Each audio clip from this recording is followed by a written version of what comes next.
Հմեկը երբևիցե չի ծառայել իր նպատակներին։ Մենք ակնհայտորեն տեսել ենք, որ հմեկը օգտագործվել է հանրային հեռուստաընկերությունը, օգտագործվել է բոլոր ժամանակներում քաղաքական նպատակահարմարության։ Բայց երբևիցե, բառացիորեն երբևիցե հակահայկական պրոյեկտներ հմեկով այսպիսի մեծ աջակցություն ու սատարում չեն եղել։ Երբեք ֆունդամենտալ իրավունքներ այս չափ խախտված չեն եղել, այսինքն խղճի ազատությունը, առանձին կրոնական կազմակերպության հետ վերաբերմունքը երբեք բառացիորեն չի եղել, եւ մենք սա գնահատում ենք լրջագույն խնդիր։ Բազմաթիվ այլ խնդիրներ կան, կարծում եմ բոլորն են տեսել եթերներում, թե ինչպես են օրինակ ընդդիմադիրներին հնարավորություն չտալի խոսելու, նույն բանավեճերի ժամանակ ինչ խնդիրներ են ստեղծում։ Բազմաթիվ խնդիրներ կա, որտեղ հմեկը ուղղակի չի ելնում իր իսկ սահմանած պետության կողմից սահմանած օրենքներին, եւ սա անում է անպատիժ ընտրությունների ընթառաջ։ Ակնհայտ է, որ որևէ իրական ընդդիմադիր ուժ չի կարողանալու այս համակարգի մեջ որևիցե հնարավորություն ունենալ լսելի լինել, տեսանելի լինել, այսինքն սա օգտագործում են, բառացիորեն հրավիրում են մարդկանց, որոնք որ Նիկոլ Փաշինյանի մոլի երկրպագուներն են, ֆան կլուբներն են, իր հակաիրավական, հակապետական թեզերը տարածողներն են, եւ այս մարդիկ հետո հայտնվում են ԿՊԱ-ական ցուցակների մեջ, այսինքն ամբողջ է այս կոչված անկողմնակալ էքսպերտների ցուցակն էլ կա սահմանած, ու սա պետք է ինչ-որ ձևի կանխել, բնականաբար մենք չենք ավարտելու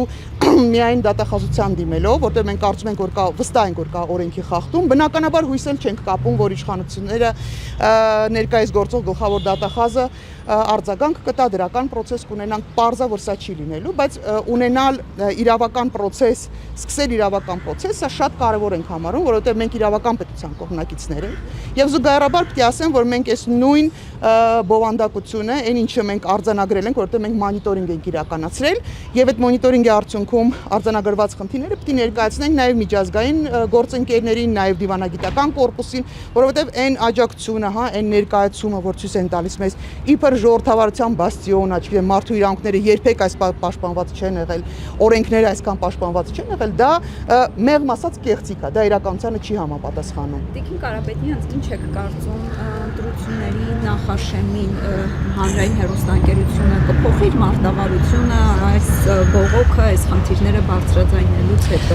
Դա իրանց խնդիրն է լինելու, որովհետև ի վերջո երբևիցե իշխանությունը պետք է փոխվի, եւ մենք ունեցել ամբողջ աշխարհում իշխանությունները փոխվում են, եւ այն պաշտոնյաները, ովքեր իրավունք են խախտել, օրենք են խախտել, իրենք ուղղակի պիտի իմանան, որ անձնական պատասխանատվություն են կրել, այստեղ արդեն լղոզելու տարբերակ չի լինելու։ Բոլորն էին մեղավոր, բոլոր լրողներն էին, այդպես չի լինում։ Կոնկրետ գործողության համար կոնկրետ մարդիկ են պատասխան տալու, եւ այդ կոնկրետ մարդիկ հենց հիմա հուսով եմ նաև լսում են, եւ սա վրեժխնդրության հարց չի, սա ինչ-որ մեկին անպայման բանտում տեսնելու մոլուցք չի, սա հստակ պատկերացում է, ամեն մարդ իր տեղում պարտավորություն ունի, եւ պարտավորությունն է իր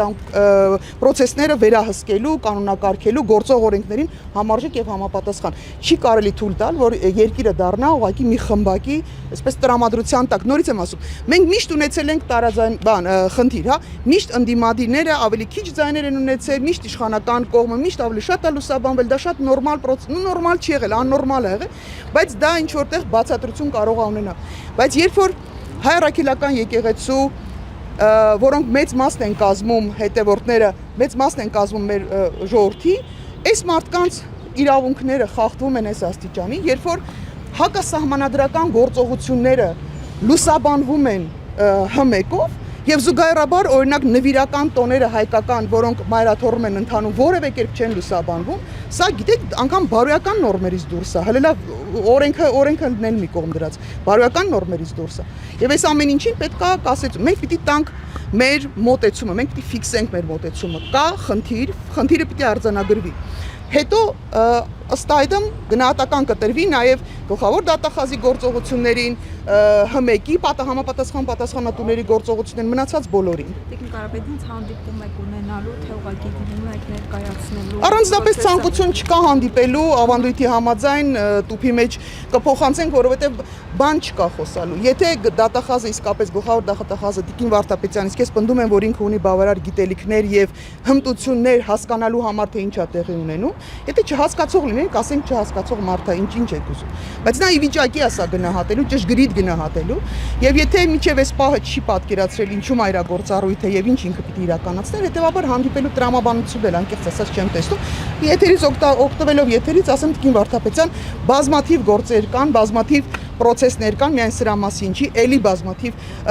գործընկեր կազմակերպությունները, այլ կուսակցություններ դիմումներով դիմել են եւ արձագանք չի ստացել, սկսած սահմանազատումից վերջացրած տարբեր առանձին անհատների իրավունքների խախտումով եւ արձագանք չեն ստացել, սա չի կարող անպատասխան մնալ ուղղակի։ Տիկին Կարապետյան, հանրային հեռուստաընկերությանը ինչ ասելիք ունեք, իրենց նախաձեռնությամբ այդ ամեն ինչը, թե որպես պետական կառույց թելադրանքով այդ ամեն ինչը արվում։ Գիտեք, նրանք ովքեր համաձայն չեն վարած քաղաքականության հետ, համաձայն չեն այդ հանձնարարությունները կատարելու հետ, շատ հեշտ ձև կա։ Դիմում ես գրում, դուրս ես գալի աշխատանքից։ Դա լավագույն տարբերակն է։ Վախենում ես խոսել, որովհետև մտածում ես, որ քեզ էլ քո վերաբերյալ քրեական գործեր կհարուցվեն, հետապնդում կլինի։ Մի խոսի, բայց առնվազն գոնե մասնակից մի դարի են հանցանքորություններ, որոնք տեղ են ունենում հենց հիմա ամեն օրվա ռեժիմով։